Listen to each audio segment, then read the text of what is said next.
What, do you have to fight that water to drink it? Like, what the fuck was that? Anyways, what's up, everybody? We just that's how we start the show sometimes. Dude, honestly though, like that's not even that bad. I mean, how many times we start the show and say, I just took a big shit. I gotta take a shit. Yeah, I don't know why Roxy feels the need to say that all the time, every time we talk to him. Yeah, I think she really she sheds a lot. I mean, yeah, no, but why did you be so open about it? I know, yeah, I've never liked that. You know what I mean? It's like, come on. Remember, Look, I'm not all for shaming. I'm not all for shaming, and I think people should be open to everything. I'm gonna shame people that tell me they take a shit. Yeah, no, me too. No, I'm gonna shame people for taking a shit. Just like putting that into the earth still, like just having. Welcome to Catholicism. Catholicism. Well, fuck the Catholics, so I don't give a shit. Damn, Adrian, how you doing? She goes, hi everyone, heart face, or smiley face, and then heart for Alan. Not for me though. She hates me. You know, I have a different taste in movies. And I mean, it's really easy to hate, like easily. I think it's really easy to hate you. You're the bad guy. I am not. Let's ask the chat. Oh, I'm so glad you said that. So, I mean, look, I got Cedric and I got Adrian. That's at least two people on my side. You might get Ryan and Solidus, so I think we're at a tie. So earlier today, you came up in conversation on the show, and I was like, I should use my voting. Did you fucking throw me under the bus and I wasn't here? Yeah. I was talking about, hey guys, who do you think would be the first to attack a viewer in real life? You know what I mean? And I'm like, go ahead, man, fuck you. And here we go at number 1, Alan Shakazine, with 50% of the votes, and 30% of the votes going to Diaz, and then for some reason, there's okay, look. What? I'm not saying I disagree with the vote. But how is Roxy 0%? Exactly, me too. I thought the same thing. I was like, how the fuck should I get 1? Jet 17%. I'm like, you know what? If someone fights Jet, she'll fight back. But yeah, I can get that percentage. Me and Diaz, it should be a little bit closer. You got to put at least 5% on Roxy. Like Roxy and Jet should be about the same. Not even the same. Roxy should be about. That's what I thought. That's why I thought fucking Gandra voted for me. Yeah, you probably did, right? Yeah. That's a bullshit, and I don't approve. I need a recount. Stop the. Do you want to do a recount while you're here? Oh hell no. Because I can't. Because here's the thing. This is where I fucked up. Well, technically, there's not enough people here. Like, if there was more people watching and we did that, like, the thing would be way different. Nick, I'm losing that no matter what. My catchphrase is "I'll fight you." Yeah, exactly. Yeah, it's ridiculous. You're more angry, but I'm more like prone to attack. There's no way I'm winning that one. Let's see. We're gonna make one right now. No, we'll wait till later on the show. I'm doing this right now, just really quick, because I want to practice being able to do this. Because last time I had trouble. Look at how'd this get brought up? It's like these are all the door. Hey, who's gonna fucking fight someone in real life? I don't know how it got brought. No, we're talking about like hanging out and like when the Corona's over and we all like spend time together again and whatnot. So that's where it came up. But yeah, dude. It's just fucking ridiculous. So here's the thing, though, chat. You guys see it on the side right there on the whatchamacallits on the Twitch, here it is right here. It's Alan, the angriest person in the chat tag. Now someone wrote yes already. I wasn't me, I promise. But I want to see more people. This vote is rigged.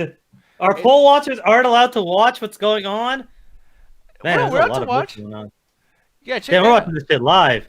Mm-hmm. I didn't know the fuck you. Okay, we're at 50%.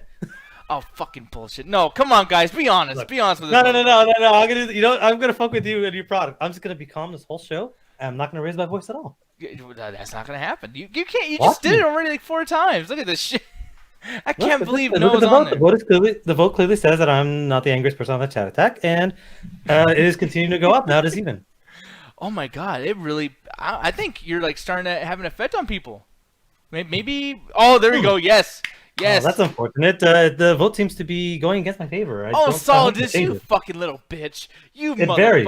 He goes, I give Alan shit, but Nick, you're the angriest whiny bitch here. You motherfucker. Thank you, Solidus. I really appreciate that. Oh, calling Mr. Julian. I really need it right now. You almost broke me for a second. I'm like, if you call, I'm like, nope. Man, you're petty as fuck. I don't even know who you would call in. I really don't. I've made so many enemies, dude. I don't know who to call in. Oh, you just straight up make polls in the fucking. No, I don't know that. Okay. You didn't know Yeah, They didn't fucking know that. I don't use Twitch that much. Yeah, no, it's pretty cool. I'm gonna start finding stupid reasons to do this now, because Well, you've already found 2, so. Woo! There we go. Oh, Jet, this thing fucking. That is amazing. Wait. Why did you vote for me? No. I was actually gonna do a tie, but I wanted to see what happened. And basically, you kept going on with the reasonable thing. I was gonna make it a tie. That's fucking. I actually wonder why more people didn't do that, because you're allowed to vote more than once. Yeah, you really are. If you really, really feel deeply about something on here, Well, you really want your vote to count. This is clearly some fucking shenanigans. So. Oh, another thing too, by the way, you can do this thing where you can actually go in and like you spend channel points, but you can also spend bits. So like 1 bit will, send your vote power so much higher. So yeah, you can actually change like. That's like real politics. Yeah, I know. I look. Here's the thing. I know that this thing on Twitch is bad, right? But the thing is, and I know politics is bad too, but that's the way they are. It is the way it is. And thank you very much, Ryan. Really appreciate them bits too. I needed somewhere to put all these points, because apparently I have 64,000 fucking points. Yeah, you watch this a lot, don't you? I appreciate that. I got like 50,000, so fuck this entire polling system. Well, yeah. Well, we've never been able to find a reason to use them. So, yeah, we'll start doing that moving forward and whatnot. But here's the thing. Speaking of moving forward, we'll move forward with this fucking show. And you, Mr. Allen, we've been talking about Resident Evil 4 a lot lately. And you finally got a chance to play this in its entirety, man. How you feel? Crazy, man. Because I've played Resident Evil 4 a lot, like since I had it on the GameCube. But I've only beaten it, I guess, twice. This would be the second time I played and finished it to completion. Because usually what it is, I got right up to the castle. And just life got in the way and I played other stuff. But it's such a weird... whenever you play old games, it's like going back in time. Where you're just like, this is how, like, look at... This was the peak of games at the time. Because it was one of the few ones to have... like, around this time, you didn't really have heavily voice-acted cutscenes. It was usually like, you see 2 kind of characters there and you have like text boxes and they'd be voiced like Final Fantasy style. But like, no, we're going to have cutscenes with dialogue and actual stuff that's going on with QuickTime events. This is one of the games that just had the whole QuickTime fucking apocalypse that every fucking game had. The QuickTime apocalypse, I like that. Oh my god, it was so bad. Every fucking game had to have QuickTime events. It was the fucking worst. It was like, hey, we don't have the model, we don't have the actual animation style to make a melee system, but these guys are like trained fighters, so we're gonna do the cutscenes to do cool melee fights, and you just press 2 buttons. Yeah. But this game's still a classic. This game is still fantastic. I think the story is as simple as it needs to be, but it does what it's the same way I love RE7. It starts off very like mundane, and it's like, yeah, you're in this town, and there's a couple weird shit going on, and when the fighting starts, it's very low key. Maybe there's a couple zombies here and there, and then it starts to escalate with every chapter, where it's like you're fighting hundreds of dudes at some points, and it's like, it's kind of just nuts how well it keeps the narrative there. I'm not gonna say it's scary. RE2 is, yeah, it's way more scary, but I think one of the things that really doesn't what kind of takes away from the scariness is the fact that you get a lot of ammo in this game. There's only a couple of times I ran out of it, but just the progression, it is a straight line. Like, there's really no branching paths, but it was just the progression, just the gauntlet for going from start to finish was just a lot of fun. And Leon is such an interesting character. He has this weird sense of humor that is kind of awful, but I like it because it's just like, he's kind of a loser.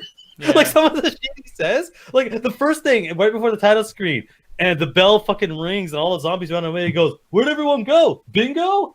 RE4." Yeah, and it was weird too, because like, you would think it'd be some music like, oh, whatever the fuck. But it's kind of like you hear birds chirping and just kind of like the absence of sound. And it was like, okay, that's kind of strange.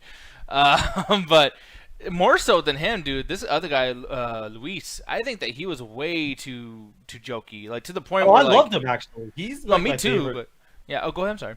Oh, no, I was going to say, but he is legitimately one of my favorite characters because he pops in and he's like, "I'm going to help you." It's like, well, why? It's like, "Yeah, don't worry about it." And it's like, okay, cool. Usually that character ends up betraying you or is just this dumbass fucking like incompetent person, but he shows up and I'm like, I wish, like, again, every time I play this game, I wish there was more of him. He's a character that kind of gets brought up. You only really figure out his deal through random papers you find on the ground.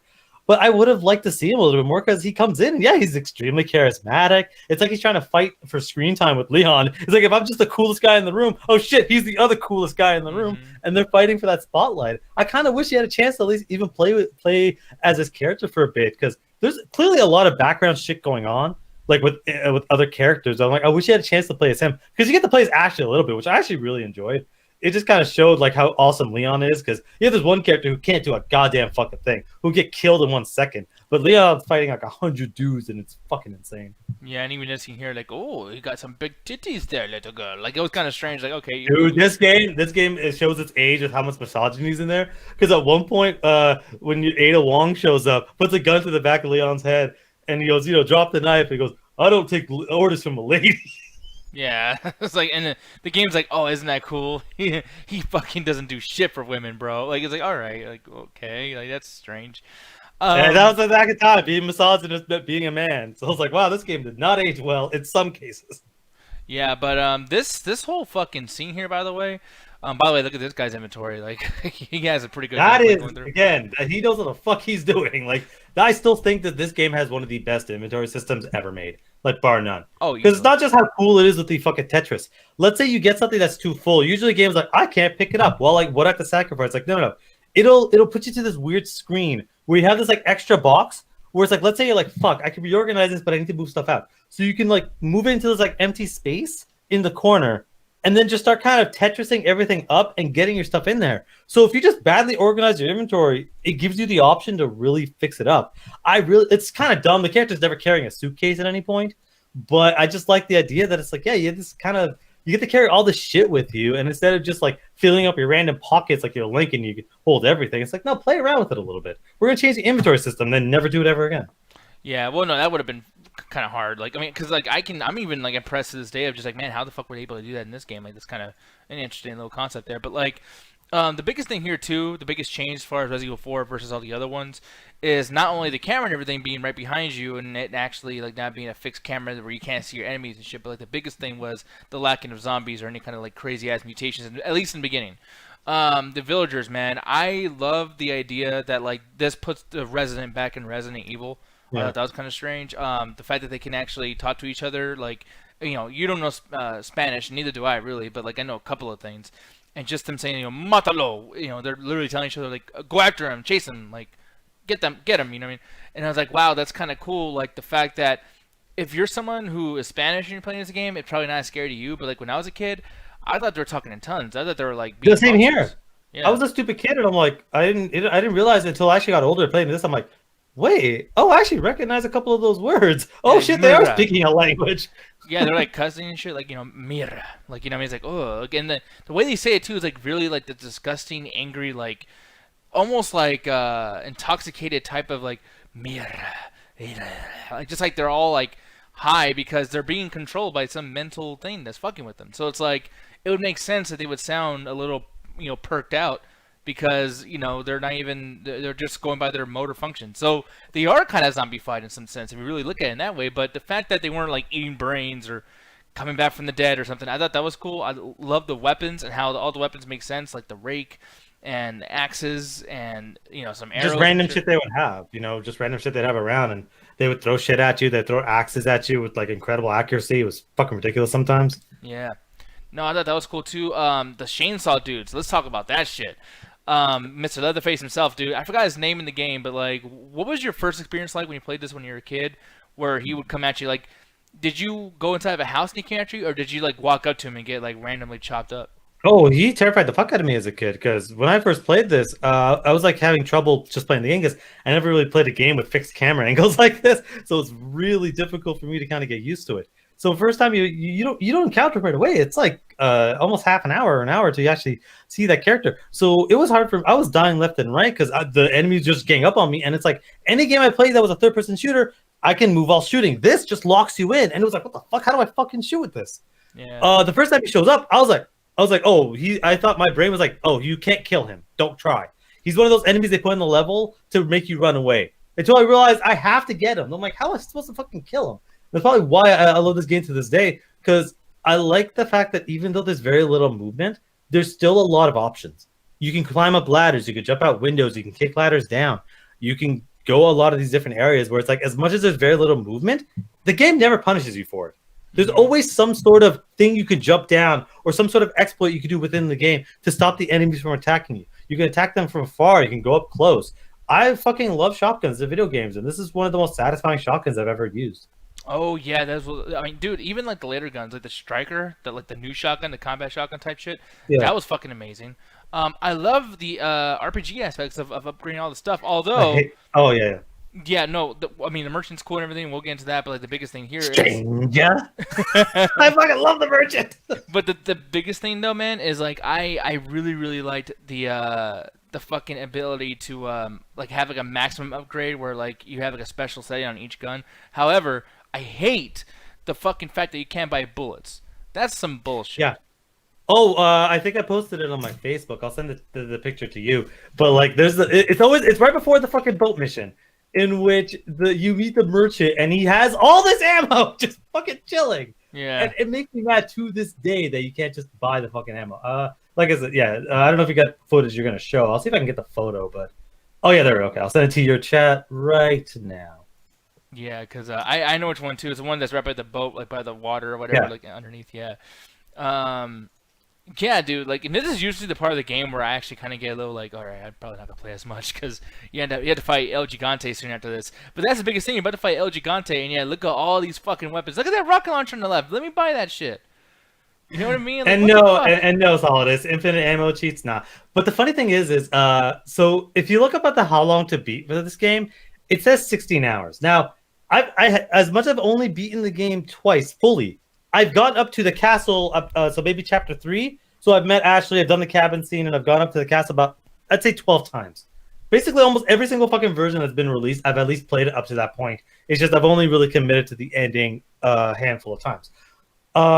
That game is 16 hours. Like, even if you had unlimited ammo, that would help you a little bit. But I had never had a situation where I was running out of ammo. I died because, again, you're getting hit by fucking enemies. They're throwing shit at you. They have, like, fucking crossbows. They're ganging up on you a lot. This game is filled in. Like, there's no, like, cheating. Like, RE7 is, like, what? It says 9 hours. I beat that game in 6 because I knew what I was doing the second time. I know what I'm doing this time. And it still took me 15 and a half hours. Okay, well, I mean, I will say this though, like I've had situations where like I know what I'm doing, and like I beat the game, and then I start over New Game Plus and had a couple weapons, and I beat this in like 5 hours. So like there's ways to beat this pretty easy. Oh no, there is. And by the way, I'm not taking that as a negative. I'm just surprised because I was like, oh, I'm sure I'll beat this game in 10 hours. And yeah, when you replay the game, you get the better weapons. But like, if you're like situation like I played it on the Switch because I was like, oh cool, I get to play it at home, get to play it on the go. If you're playing this on a new platform and you don't have your old save file, even if you know 100% of what you're doing, this is still going to take you probably 14 hours. And it's not like I died like 100 times. The only time I died multiple times to a frustrating point was the fucking fish fight. My favorite boss fight in the whole game. Oh, in that boat. motherfucker! Yeah, that motherfucker's hard to beat because it doesn't matter how much health you have. It's all about whether or not you can hit this. Oh my, that fucking aiming is so garbage. It's about hitting the fucking harpoons at the right time. You only have to just hit him like 3 times, but it's so hard to control it that you're gonna fuck up a lot. Yeah, like that fucking big son of a bitch. I literally when I was about to fight him too, I was like, oh my god, I got my guns, you know, I'm prepared. Yeah. And then you take all that ability away. I'm like, okay, for one, if I'm on the fucking boat and I'm just like standing there waiting, why not like pick up the gun and shoot at him? Like I don't understand why I had to use this stupid fucking pike the entire time. That was really pissed me the fuck off. But good boss fight though, and they never make a mention of it later. By the way, I was like, I really wish there would have been like maybe he comes back from the dead, or maybe there's like a super crazy T-virus version of him or something, you know. But they didn't do it, but which is fine. I mean, you know, you don't want to like overdo a boss or whatever the fuck. But I feel like lots of other people were kind of like we've already had those types of boss fights before, so having this dude, I was like, oh, that's kind of Honestly, the closest thing I can think of was the actually funny thing is Majora's Mask had a fish boss fight. It was basically the second or third temple. That's the only thing I can remember because again, I must have played those around the same time. No, I played a little bit earlier, so it's like I guess I like giant fish boss fights. I've always liked water boss fights. It really has a sense of danger that because you're not on land, you're usually either in a boat or on a platform. So you're not in a situation where you have your full movement because you can't like run around. You're limited by the environment around you. Like every time you get to fucking swim there, you're mashing that fucking button. It is one of the best boss fights. Same thing with the one in Majora's Mask and Ocarina of Time. Anytime there's a water boss fight, it's either the best or the worst. To move on a little bit from this too, because I want to get close to wrapping it up, but I mean, there's things wrong with this, obviously, and the puzzles, I can't stand, dude. They're not really good. Like the weird thing about this is I've never seen a franchise like Resident Evil that has an identity crisis with every single video game it makes. Mm-hmm. It doesn't. And the thing is, I was listening to a podcast literally the other day where the reason that's the case is there's like internal groups within the Resident Evil like development team that have different ideas of what Resident Evil should be. So a lot of people want it to be like RE2, where it's survival horror. You get very little weapons. It's extremely difficult, focused on puzzles. But then you have the other people that the RE4, 5, and 6, where like no, we want it to be a bit more actiony, a little bit of puzzles, but we want it to be very actiony. And it's like they're constantly butting heads about, and that's why every single game it's like you have something like RE4, you have something like RE2, whereas like they don't really know how to make a fucking like. They don't know how to make any sort of middle ground. But I think the puzzles in this whole franchise are terrible. They have no internal logic because they're like, we want to make puzzles like Legend of Zelda. But the problem is we're saying this in the real world. So we can't combine the two. So we have a situation like RE2 where it's like, for some fucking reason, this police station has an electrical system that runs on fucking chess pieces. Yeah. Well, they do explain. I hate to do that. They do explain that it used to be a mansion. Or not a museum. Yeah, it used to be a museum.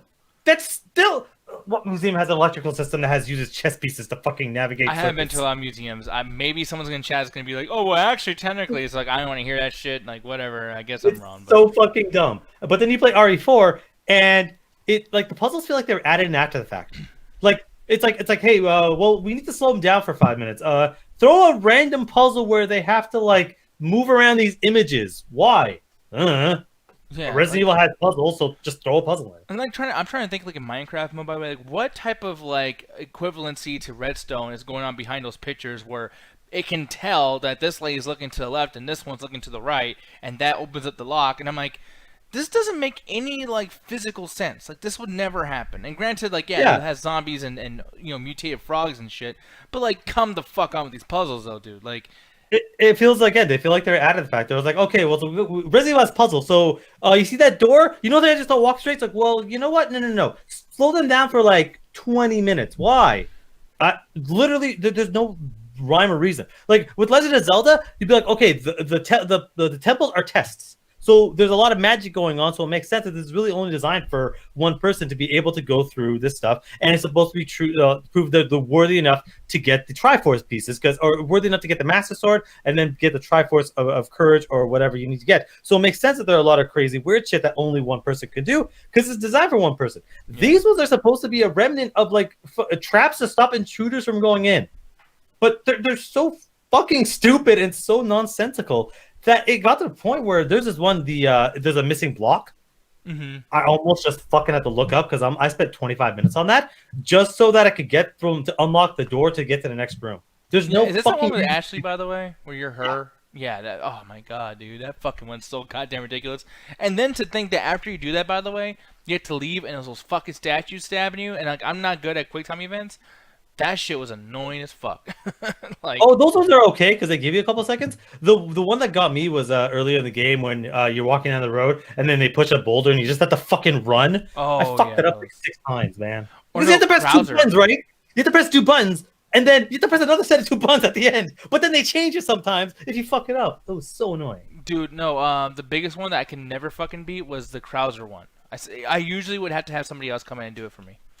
When you first meet him, and like it's this long ass cutscene that you wish you could sit there and enjoy, but you have to play during this cutscene. Remember, because this was back when we couldn't really do melee combat systems that well. So in order to get cool animations, we had to do quick time events because we were worried that if we had the players sit for 5 minutes, they'd get bored. So we got to give them the reason to keep playing the game. Yeah, but like this wasn't even necessary, and like they're telling you guys can't hear it. I want to get myself in trouble, but like basically.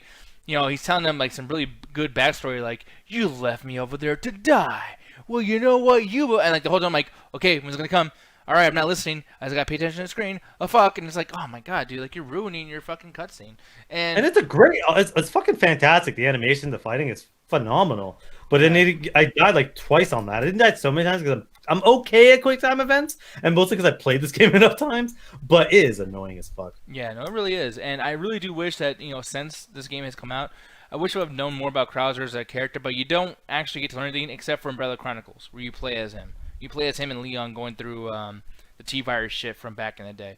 But yeah, I mean, there was something that was kind of cool here, and then you turn him into some kind of crazy boss fight with the mutations, and that's the one thing I will say about this game. Like, I get it in Raccoon City games like Resident Evil 1, 2, 3, whatever the fucking Arklay Mountains.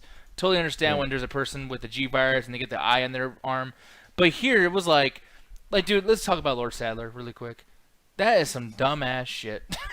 Like the fact I don't that understand what with Resident Evil and eyeballs on everything. yeah, and also too. Oh, I'm gonna show this actually because this is fucking funny. So spoiler alert. For those of you For a 16-year-old game. yeah, so there's this character, Luis, we just talked about earlier, and he dies. Oh yeah, that guy, the dick guy. Yeah, Lord Sadler comes out, he's like, oh, fuck, oh, that's a good dick, oh, shit, and he picks him up, and just watch where this shit goes. Look at that. Oh, my guy puts him out there, he throws him, we got a big boss fight here, holy shit, dropping Some that little... alien shit. Mm-hmm. You know, and Lord Sadler's been controlling all these, enemies that you've been fighting this entire time, too. So on top of having this big fucking thing, he can also mind control.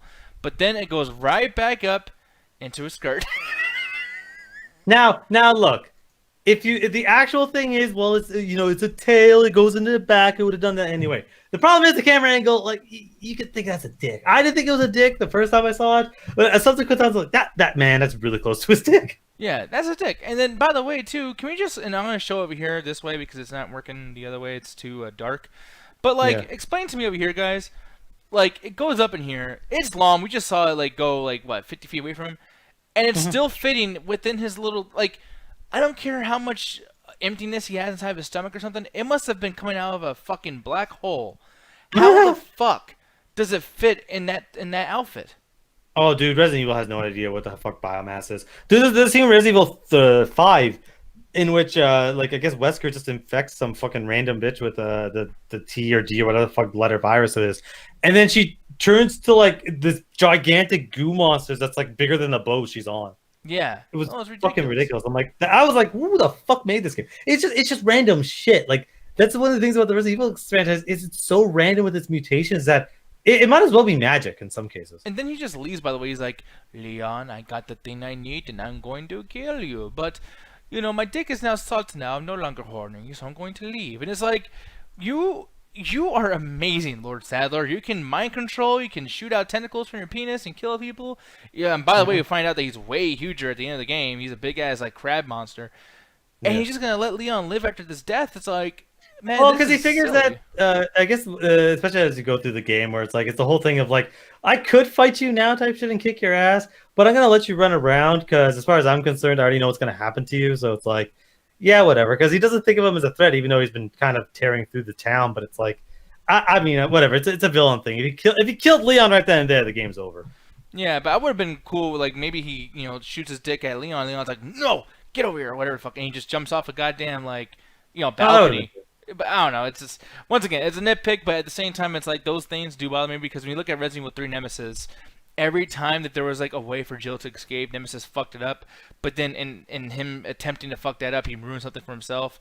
So it made sense why Nemesis was constantly chasing you, but still never got to actually kill you. And here, I mean, you have many reasons why something would happen. Maybe Leon has some more, cops from Spain helping him out or something. You could have done a lot of shit here, but instead, no. He just straight up just kills Luis and then says, well, I'm gonna go take that big shit now. Like, what the fuck? But once we get to this part of the game, though, you've already played as Ashley, you've already played as Leon. You're getting more, you've seen all these side bosses, and I feel like those were more entertaining than the main bosses, like the blind guy. I know there's like 10 of them or whatever the fuck. I hate that fucking dude. Oh, dude, legitimately, those boss fights are terrible. Wait, what'd you say? Mm-hmm. Those boss fights are terrible. I fought him like 8 times. I hate every single one of them. Because like the whole point of it is you're supposed to get behind him. But in order to do so, you have to fucking like walk. But he hears your walk, so he just kind of moves too. So you have to sit there and shoot him in the back. And it's the same shit over and over again. Like luckily when you get the rifle, it's like 2 or 3 shots. But it is just annoying. Like it's just annoying. Yeah. Because the controls are so bad and you have to go around him. Yeah, no, that's probably a very frustrating thing for me. I just like the idea that he was scary because, like, when after playing this game, I mean, I was one of those, fucking crybabies. I was like, this is not scary. I want my zombies. Wait, so man, they give this weird thing you jump into, and you're like, I want it to be scary, but I don't want to be scared. Well, yeah, I mean, scary in a sense of like, because zombies I find scary. But, like, I can take care of them, like, in a video game, it's whatever. I don't like being jump scared. Resident Evil 7 is scary, but it's scary in a way where it's, like, it's lure me in cheaply. I mean, I don't want to talk shit, because, like, yeah, I know you like that game. I know lots of the people in the chat game is fantastic. but like for me personally, and I mean I say this for like horror movies too, but like the jump scare shit is one of the most laziest ways to scare somebody. And if you put me in a small corridor, have the entire room black, and then some random person just pops up in front of my face, I mean, yeah, of course I'm gonna go. Whoa! I mean, I would do that if, like I'm in the room in real life, and Alan pops up out of nowhere and says, "Hey, birds," or whatever the fuck. I'm like, "Oh fuck!" Like it's just it's weird. But with Resident Evil 4, I wasn't scared for anything except I was kind of like, holy shit, no, goddamn it. The only time I ever got scared was when I ran out of ammo. The one thing is the best way I always describe fear in video games is I always look at Dead Space 1 versus Dead Space 2. Because to me, those are perfect examples of two ways to do fear in video games, where it's like Dead Space 1, it's like, you constantly hear the fucking enemies in the vents and shit. Shit will pop out of vents. If there's a dead body in the ground, there's a good chance that's one of the fucking, infected. Which I now get, that basically ruined me for video games. Every time I see a dead body, I shoot it. Yeah. Just to be fucking sure. Yeah. But then you look at Dead Space 2, and Dead Space 2 is there's so many enemies on screen that you're running out of ammo consistently, so you're running your ass off because you're like, I got nothing. Like, I have no fucking tools, nothing to use. I just have to run and hope I make it.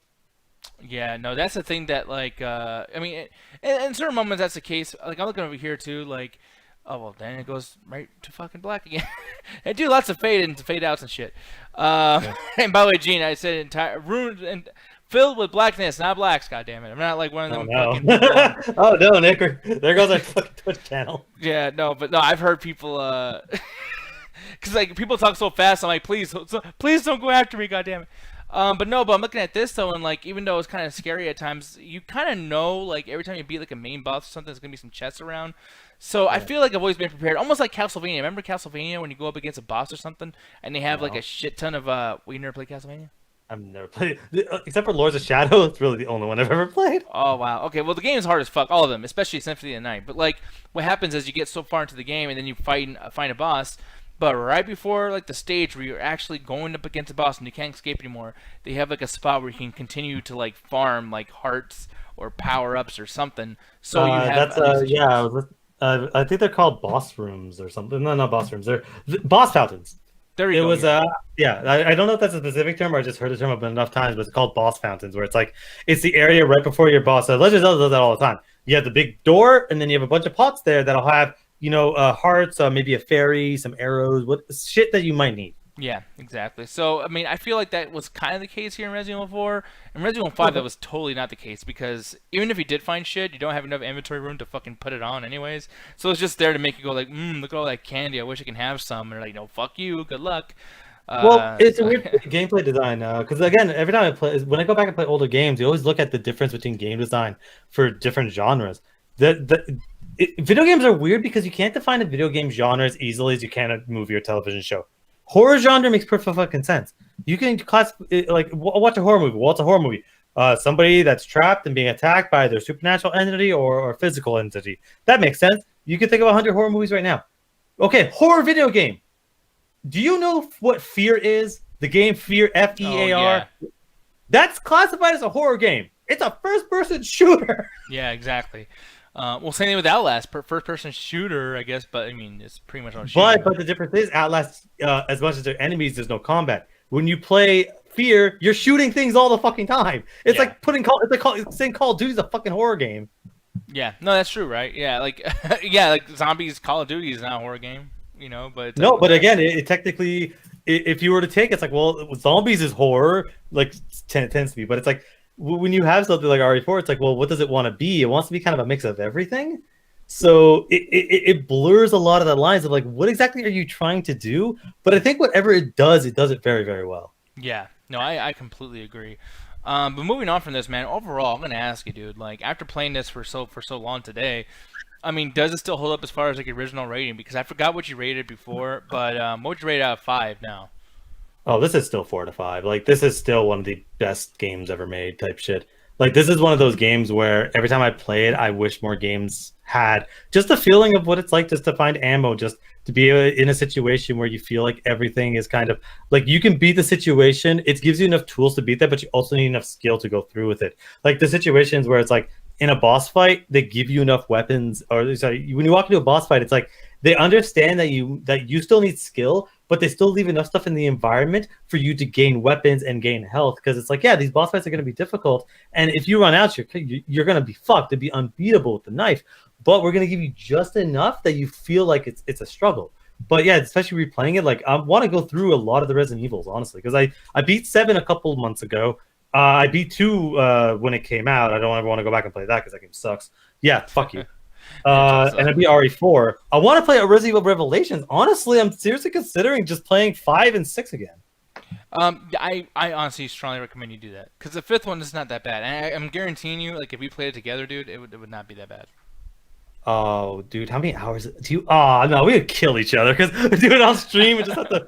No, because that game's like 20 hours, man. We'd have to do like 10 streams to fucking. We could. I mean, we could do it on like the weekend and be like, hey, we're gonna do like a 2.5-hour stream, but that would take a long fucking time.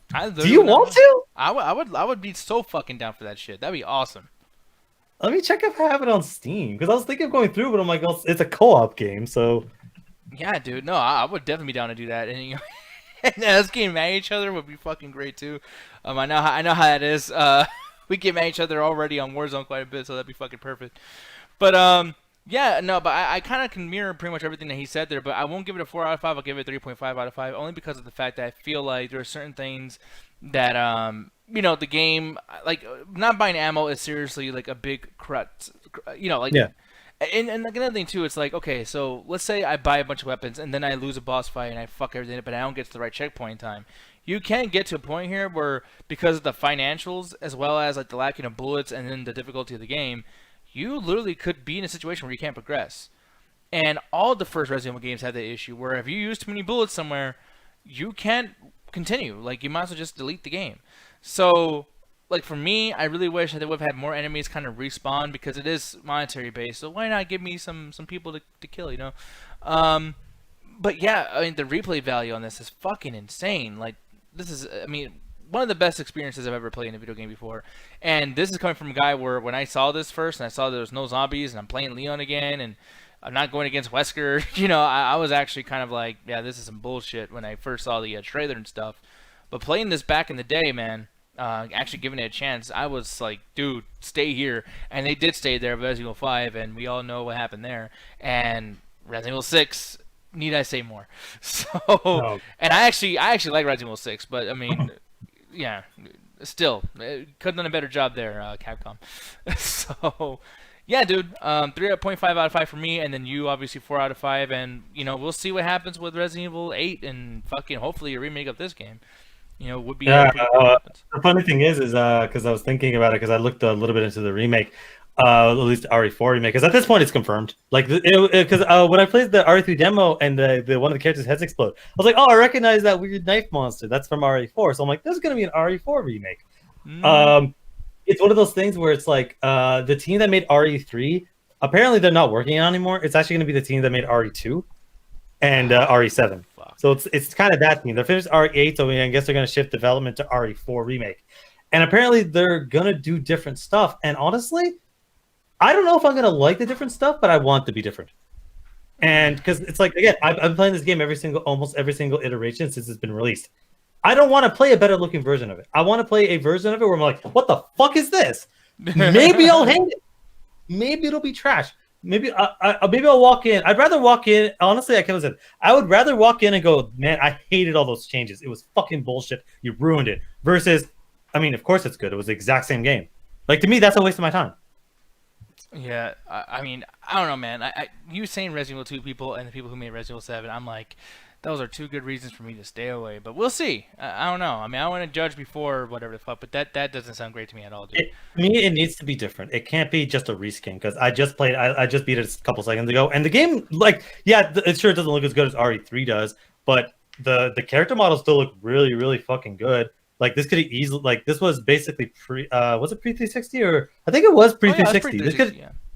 It could have easily been a 360 game. I know Resident Evil 5 was, and Resident Evil 5 looks way better. But this looks really, really fucking good, even at 15, 16 years. How many games can you go back 2 or 3 generations and they still look good? So the idea of it, it just looks better? I'm like, that does nothing to me. Yeah, exactly. Because this is not so far back where you can't enjoy it. So yeah, I totally get what you're saying. But moving on, and this will be the last thing we talk about tonight, and then we'll be heading out into the after hours to hang out with you guys. But this little fucking movie right here, just appeared on HBO Max yesterday. It's The Little Things. And yeah, dude, I was so fucking hyped for this movie. And I don't even know why I was hyped for this movie. Because, like I said, I mean, seeing the way the trailer was edited or whatever, and the music, and then the way it was shot, I was like, okay, this is pretty cool. Denzel Washington, love him. There he is right there, you know. And Jared Leto is not someone I hate yet. But the only thing that's like so funny to me about this, I mean, it's like one of the things that kind of, it's like a big, I say crutch earlier. Did I use that word correctly? Probably. Yeah, I don't know, because I feel like I'm not saying it right, but it is what it is. Adrian's saying, oh yeah, I wanted to see this. And Chris is like, oh, because it's Denzel? Yeah, of course, man. Denzel's a shit. Like, I'll watch fucking anything with Denzel in it. But the thing that's so funny to me is just like, you know, it's clear as fuck that the director, John Lee Hancock, knew very well that all he had to do is just muster up enough money from Grand Via and Warner Brothers to afford Denzel Washington, Rami Malek, and Jared Leto, because this movie is so out of things to make the movie about that it literally. I took a screenshot for this whole fucking review, and I told Alan right before we started, I'm like, dude, I gotta show you something. This is gonna be fucking hilarious. This right here, guys, is the fucking description. Read that for me, Mr. Alan Shakazine. The description of this movie synopsis. I will do my best. Seriously? 2 cops track down a serial killer. Wow! Don't put any subtlety or nuance there. 2 guys track down a serial killer. Oh my fucking god! There's like 8 movies and 16 documentaries I could just name off the top of my fucking head. Oh my god! Look at that. I'm gonna scroll down. 2 cops. It's like what? 10? What was that? Like 5 words? 1, 2, 3, 4, 5, 6. 6 words. Look how empty. I've never seen a movie with this really, really like who gives a fuck ass description in my life. If we had maybe VHS... I don't know. I didn't see the movie. Maybe it's like so like, you know, they want to keep it's so tight-lipped because it's so nuanced. The plot, they don't want to spoil it in IMDb rating. I don't know. By the way, that's the spoiler. That's the fucking spoiler. That's the whole movie. I shouldn't do a review right now. It's over. That's the fucking movie. There's no twist. There is no fucking misinformation. There's not even the absence of spoiling the movie. It's literally just this fucking one sentence. That's the entire movie. And what's annoying is that I read that on IMDb a few days ago just to have some type of fucking idea of where the movie's going so I can know what to expect. But that really left me like nothing. So I'm watching this movie and I'm seeing like the long shots of people just fucking sitting down, drinking coffee, eating breakfast, making phone calls, and then ending the phone calls without answering someone's question. Looking through, I mean, like, I'm telling you, dude, like, everything that I fucking hate about movies that kind of, like, suck its own farts, as Roxy would say, is fucking insane. I mean, like, on top of all the things I said earlier, I mean, there's looking through objects and opening drawers, only so the revealing of what they found is literally not on camera because they want to save that for later in the movie, and the driving, dude. The fucking driving in this movie, and listening to old 50s and 60s music the whole fucking way through, I'm just like, dude, like, this is like Once Upon a Time in fucking Hollywood. It's like no different than that. And it's so frustrating because I was really fucking excited about this. And it does compare very much to 7, Chris, but nowhere near Sixth Sense, no. Because Sixth Sense is something that, you know, you would get a different experience if you watched it again. This is like you kind of like leave like some breadcrumbs out there, like, hey, don't you want to go back and like kind of like take a little study at this or look a little deeper into that? But the movie doesn't have like a twist. Like, the movie ends and like everything that happened on screen happened, and that's it. Like, we ended up with a 2-hour movie that could have easily been edited down to fucking 80 minutes. And I'm not exaggerating. Like, there's lots of reusing the same footage only to reveal more and more of the source footage as the story reveals shit that we already knew. Then while all this time is wasted, we get moments like Rami Malek having a witness in the room as he tells another cop, hey, watch her. And then as soon as he leaves, the witness goes, can I go to the bathroom? And the cop that he told to watch her literally takes her to the fucking bathroom and instantly leaves her by herself unattended. So much, in fact, they expect, oh, well, the twist has to be that, you know, this witness has something to do with the murders, or she's going to do this, or blah, blah, blah, because no one's that stupid. But nope, apparently these characters are literally that fucking stupid. I mean, and dude, these are detectives, bro. This is fucking detectives. I mean, we got stupid-ass detectives, I guess. And speaking of stupid, 2 detectives, Rami Malek's character, Jimmy, and Denzel's character, Deke, are doing some stakeout shit. Now, you know what stakeout is, right? Yeah, you sit in a car, you kind of watch stuff, and then you go through character development and talk about the problems and PTSD in your life, and you hope by the end of it you grow as people. Pretty much, but that would mean like someone had to write that shit, so they didn't do that. But in real life, a stakeout is basically when, like you said, people stay in the car, but it's usually like days worth, and they usually swap them out. Maybe it's one car, then another car comes from the other side of the fucking building, and then they start watching them. Blah blah. It is what it is. These things happen. This is what a real life stakeout is. Here's the thing, though. These guys are literally losing their minds inside of the fucking stakeout, or in the car in stakeout, to a point where Jimmy, Rami Malek's character, he punches a fucking window. Don't you think that would like get some attention from the fucking guy they're staking out? Nah, he's probably looking outside going, huh, stakeout, character development. It's not for me. Yeah, fucking ridiculous. And by the way, they've only been there for like, I mean, they haven't been there for days. They've only been there for, I fucking swear to God, like less than 24 hours. Like, it's fucking ridiculous. And yeah, like stakeouts usually for big crimes are numerous days, and they do have different fucking people like go in. I mean, it depends, because you have a situation where real life where it's like usually the detective on the case isn't doing a stakeout; it's a badge, it's a cop car. But then you also have movie stakeouts in which the actual characters are there for several. They do always do a montage, so it's like several weeks usually.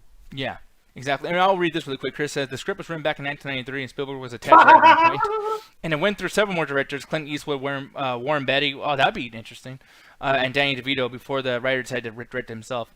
And I'm not gonna say it shows, because to be honest, like I would have had to like I'm surprised I didn't even like go deep into the trivia of this and actually know that myself. So thank you, Chris. But at the same time, it's like, dude, if it was around since 1993, then what the fuck? Like, what the fuck is this movie? I mean, I guess that's why it's such a simplistic idea, where it's like, yeah, he just wanted to write this kind of story, and it's like this is back in the 90s where they didn't do a lot of serial killer stuff. But we've seen so much how this week alone they dropped like, well, how many serial killer shit? So we're kind of used to it. That's why we're pointing out all the revealing this and revealing that, and the way we're showcasing this is because we've seen 100 versions. You brought up a bunch of movies that came out after 93. Yeah. So it's like I get the frustration where it's like he wanted to make this movie 3 fucking decades, and now he gets a chance to do it. But the problem is 800 movies have already done it. So it's like, the fuck do you do? Not make the movie? Yeah, no, I guess you're right, but it's just like, god damn, dude, like, work on fucking like, I don't, it's just there's so much wrong with this fucking thing. Like, one of the other things, and because I'm still on the stupid fucking part of this, the characters, because earlier when I brought up the fact that they were doing the stakeout, we get to the end of the stakeout, right? And yet, as an audience, we're supposed to expect our two main most talented detectives, because they bring it up a lot. We fucking expect our most talented detectives to be dumb enough and lazy enough to lose their shit in the car before 24 hours is up.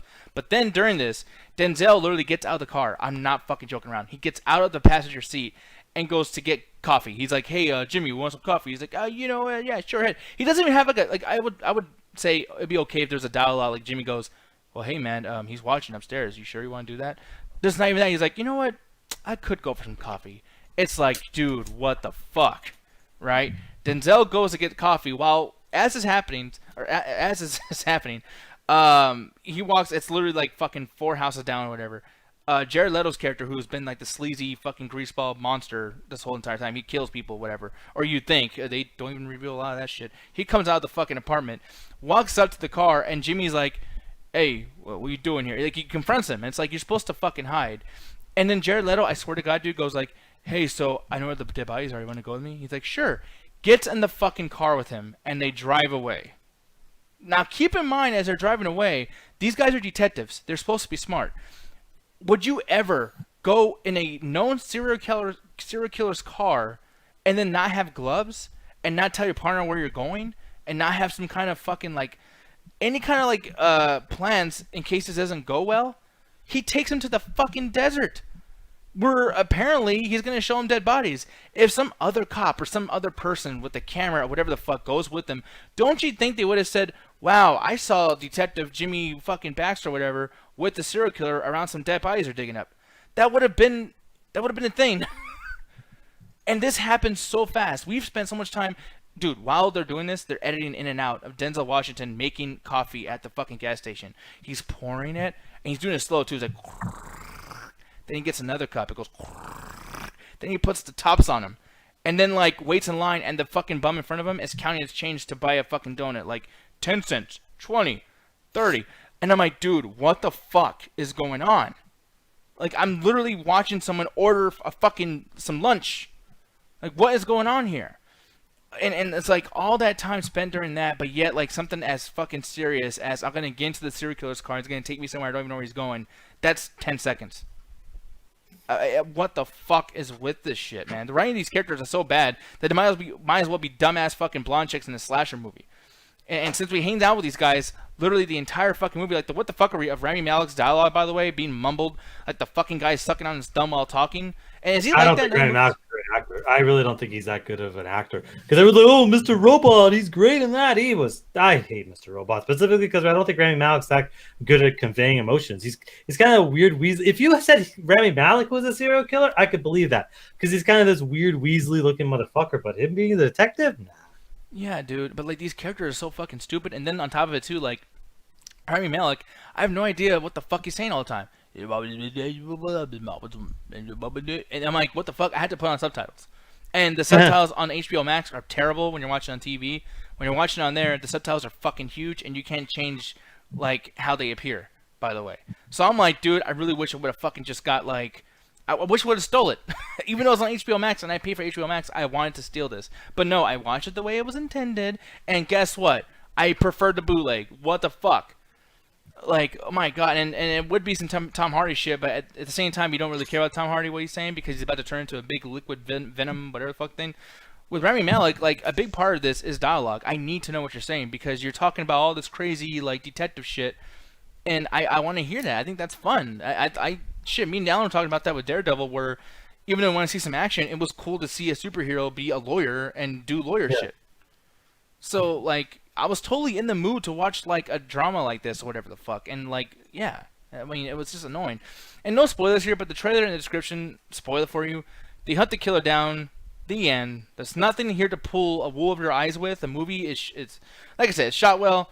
There's lots of things that are, I mean, there's a good movie in here somewhere. That's the thing. That's why I wanted to watch this, because it looked kind of cool. And, like, the concept of what they were doing was actually pretty fucking neat. But the thing is, though, it's like, you watch the trailer, you've seen not only the movie, but you probably saw, like, too much of it. Because even the trailer meanders. I watched the trailer after watching the movies, I'm like, what the fuck did I see in this? And, like, yeah, the trailer's kind of honest. Like, no, we don't got shit. Look at that. I've showed you the trailer, like, just 30 seconds. There's only been 2 scenes of him drinking something and eating and chilling at a table. You know? Then you get this shit, and, like, he's doing this fucking... Jared Leto is trying to be Heath Ledger Joker, by the way. Like, yeah. Oh, no. I want to be the Joker, please. Dude, I'm telling you, like, that scene right there, he's doing this shit. Like, have you noticed after Heath Ledger, there's lots of bad guys in movies that are like, I'm going to be kind of cocky and a little flamboyant with picking on you. Oh, dude, no. Like, there's a, like, when a popular scene is in a movie, you can see it in 100 different movies. The good guy interrogating the bad guy literally gets ripped off in almost every fucking movie. Myron called that a while ago. There's a year where every villain wants to be captured. It was like, I think it was like with the Loki from the Avengers, and there was like that James Bond movie with Javier Bardem, where it's like, we got to put him in a glass fucking, like, glass cell where you can just see them the whole fucking time. Yeah. There's like, Wrath of Khan, there was the Skyfall, and then there was Avengers, where it's like the villain wants to be captured, and they're in a glass fucking cell. Like, you see this shit get ripped off all the time. Yeah, and Chris was actually saying that as soon as you were saying it too, where it's like, yeah, like even literally, yeah. Yeah, it's fucking ridiculous. And by the way, like, I noticed this somewhat, but I didn't think there were so many examples.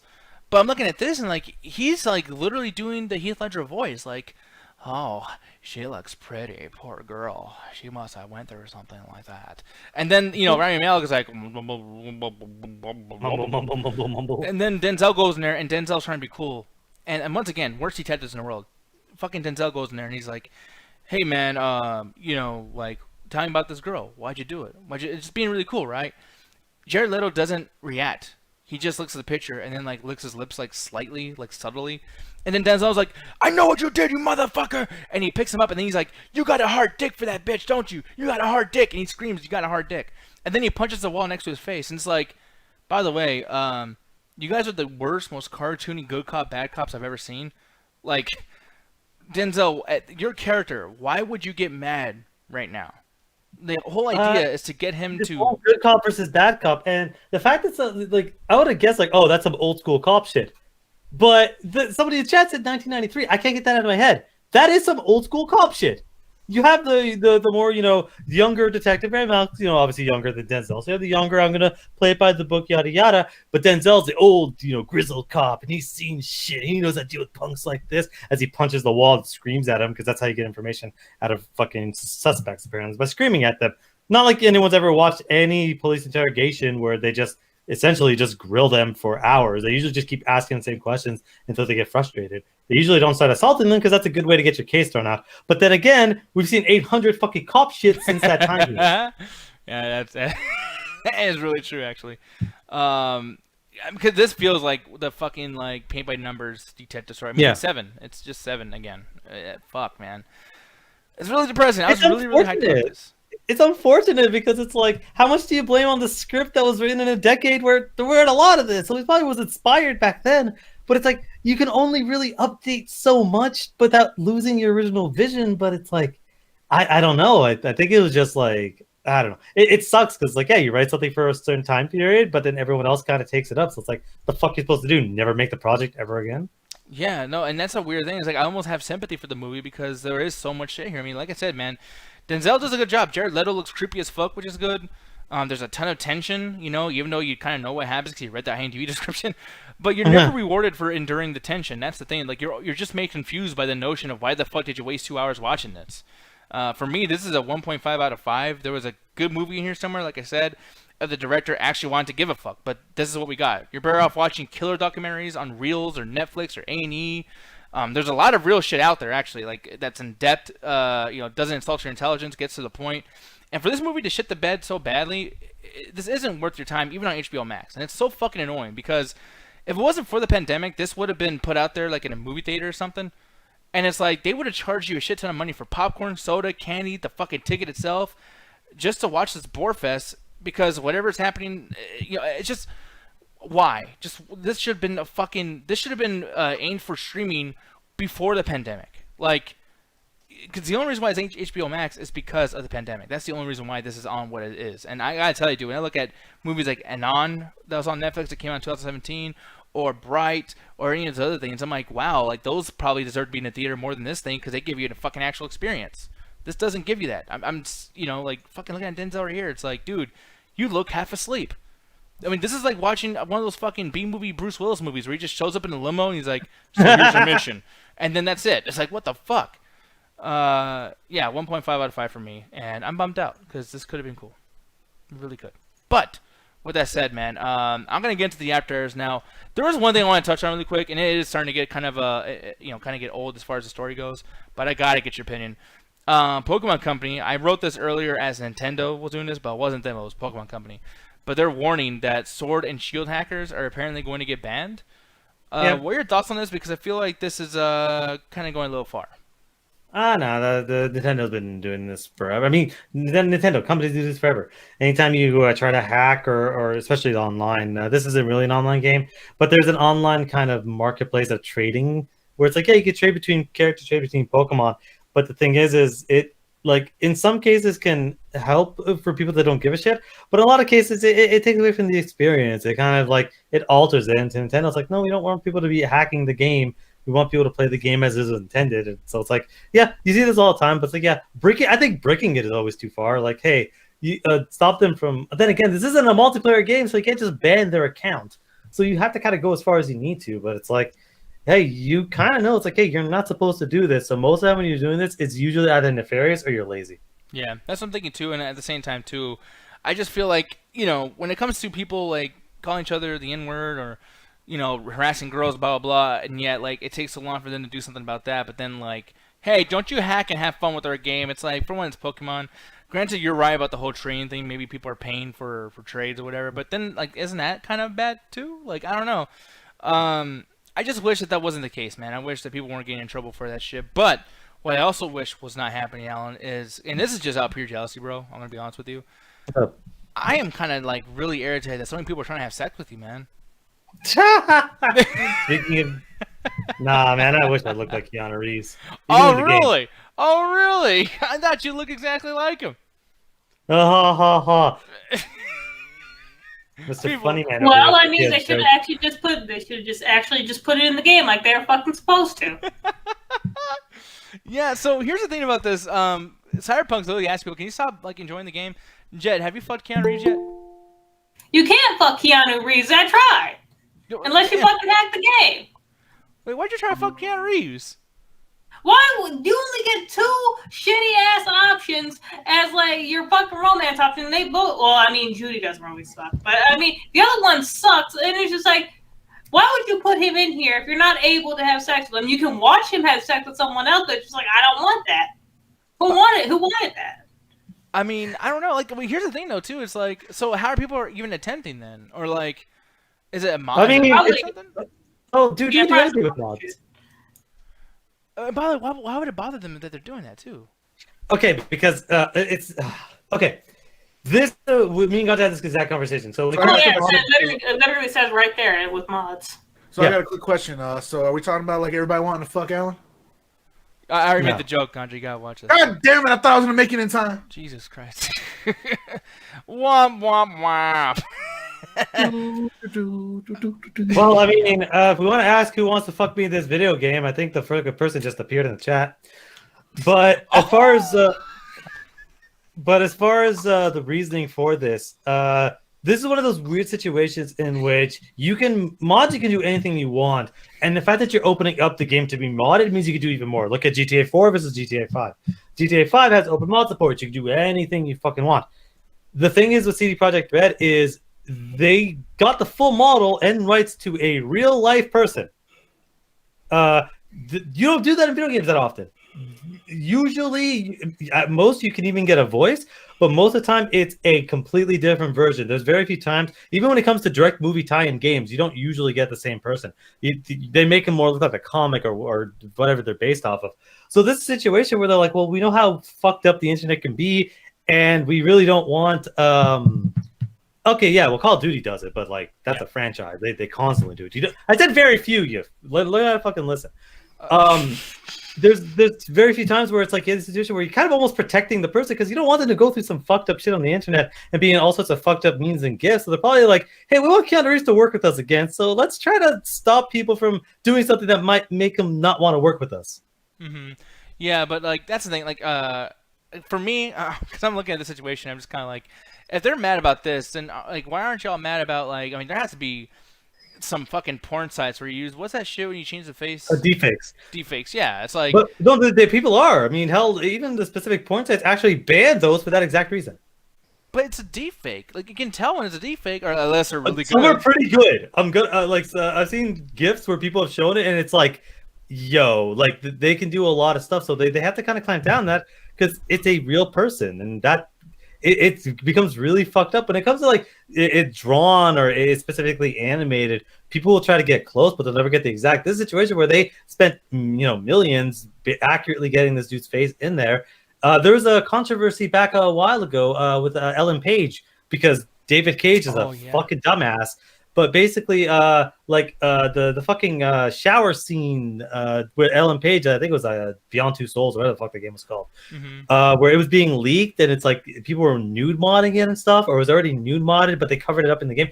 Anyway, whenever you have a real actor, a real person in there, it becomes very ambiguous. Yeah. Invasive, yeah. But Jed, I'm gonna ask you though, on the topic of being invasive, has there ever been any characters in video games that you're like, you know what? If I can mod this and make them fuck me, I would do it. Let me pull out the list here. Oh, There's a it couple. better not be just Mass Effect characters, by the way. What's up? Well, I mean, those are the main ones, and there's some from Skyrim, which I'm pretty sure those mods are already fucking done. They had a whole fucking group there, which is like, why can't you marry these people? Why can't you marry these people?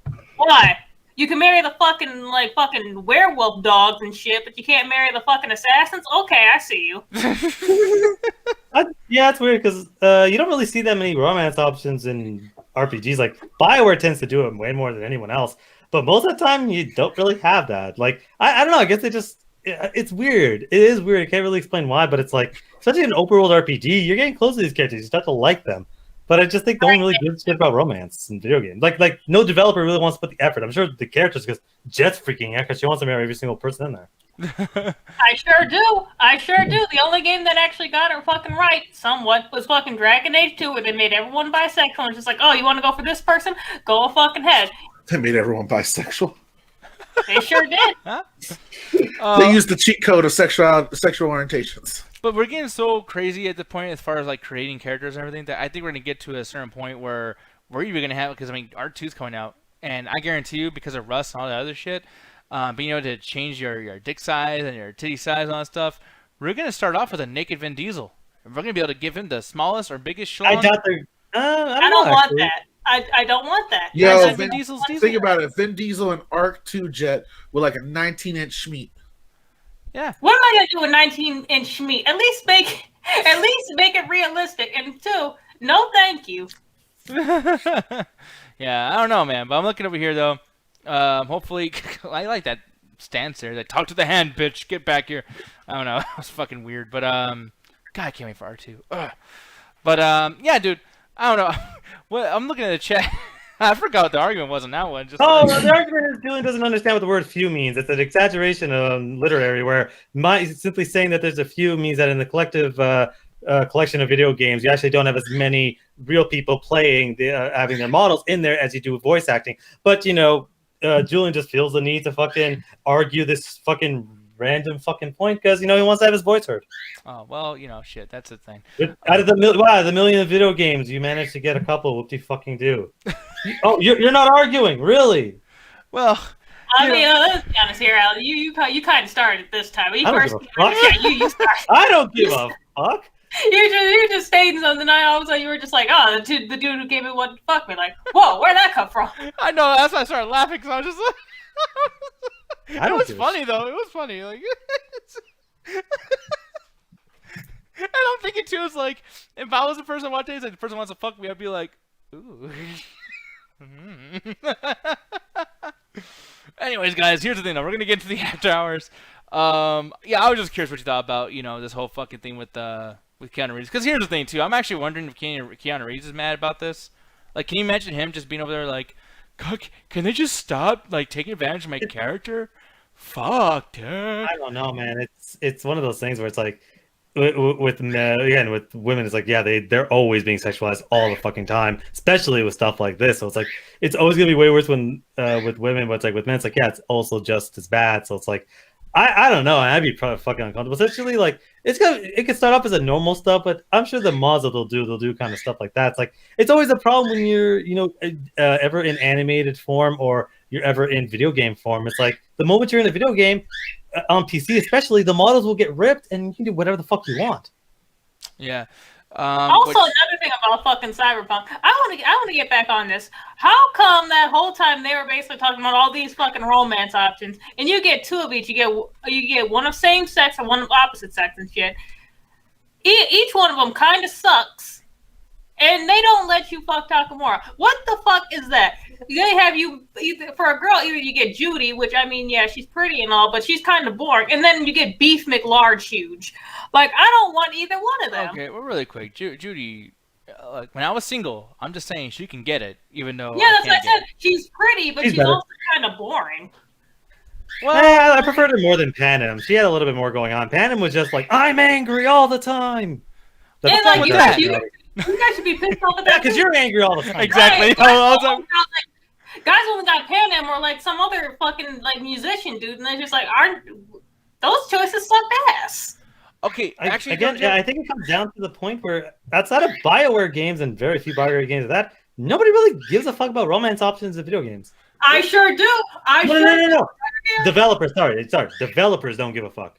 I really can't come up with a good reason. Well, here's the thing, though. I believe it or not, when I played this, I thought the Panem thing was actually pretty good and natural. Like, I don't know, Jed, what'd you feel about this? Like, what'd you rate this shipping here with your main character and her? I would have been happy if I got Panem as a choice rather than more like Judy, or at least do the fucking like Dragon Age 2 thing and let you romance fucking everybody. No, you don't want the shit turned to like one of those Sims fucking things that Allie has going on. I don't give a shit. Yeah. Oh, you would have been mad too if you got stuck with Beef McLarge Huge. What's his name? I want to look this motherfucker up. Yeah, what are you talking about? Hold on, I'll look. Is it about Jackie? Because that's not possible. No, you don't get Jackie. Even that would have been better than the dude that you got. Like some fucking ex-cop. Like, really? Which one of these is the one, by the way? Yeah, they say fuck the police to a whole nother level. I don't know. Was it It's the one none at the of bottom? these. It's none of these? Wow, Yeah. okay. I was gonna say I don't remember there being a male. I mean, I guess they'd have to be used as female characters, not necessarily. But I don't know who the fuck you're talking about because I played as a male. You know what So I I wouldn't don't like know. though? I don't like that fucking thing where like, okay, so this is 2021, so I don't mean nothing by this. But when they purposely give a girl a guy name and a girl or whatever the fuck opposite gender names, and I'm like, yeah, well, I'd like to go into with Tracy, and then I go into this room, Oh, the fuck yeah. room, and it's like, what's up, baby? It's like, okay, look, you can have gay representation and trans representation, whatever you want, but don't purposely fuck with me. Like I said, I want this. Like, They didn't fuck with you. The names were pretty obvious. no, because they're going for a joke. Okay, apparently his name's River Ward. Ugh. Who are you talking? I was like, I've been playing the game. I beat the game. Who are you talking about? Is this someone I just didn't meet? I guess. Probably. No, I've seen this guy. Let's see the image. Yeah, right here. Who the fuck is this guy? I don't want him. I don't know him either. He looks crazy as fuck. The thing is, I didn't do every single side quest in the game, so I guess I missed him. But I didn't even know that was an option. I didn't know who the fuck this dude is. Oh, Jet, you're saying you don't want that? Look how this guy's fucking sexy, dude. I'm sorry. Like, look at those muscles, bro. Dude, that looks like. Oh my god, that's hilarious. That looked like they transplanted his body onto a muscular dude. I don't know, man. If I was a chick, I'd be like, oh my god, look at you. Nick's getting out his inner. Nick's getting out his inner girl. Dude, I'm gonna tell you, dude. Like, if I was a chick, I'd be fucking some muscular ass dudes. You know what I mean? Like, just and have them do all the Oh, work you for just me. be a fucking hoe, huh? Dude, no, oh man, this pussy be all fucked. I mean, more so than you were as your man self. I don't put me on there, motherfucker. I'll tell about your shit. You don't have to tell him how I should check out previous episodes. Yeah, really. He calls himself out all the Oh, time. and don't you even start, Alan. You fucking every goddamn buddy. I wish. Alan's just straight trying to give up that pussy. Mm-hmm. Damn. No. Over here being like, you know, fucking making Julian blush in the chat and shit. I see you. I see you. That's why y'all two fight. You trying to seduce him with anger. I see you, Alan. I see you hell gang no. good long con. Gotta push him away. What is love? They're gonna hurt each other. Anyways, here's the thing, though, guys. We're getting out of here, though. You know, definitely give this guy a chance. Don't be like Jet, you know, and just kind of like talk shit about somebody because they're big. You know, this guy takes care of himself. All right, just saying. Moving on, you, Mr. Alan Shakes. You know what? Are you saying Jet? I said, boo. I'm sorry. Romance is trash. But I was actually gonna ask, Alan, do you want to do the Metropolis, or do you want to see how bad Ganja fuck up? I'm gonna see how bad Ganja fucks it up. Yeah, all right.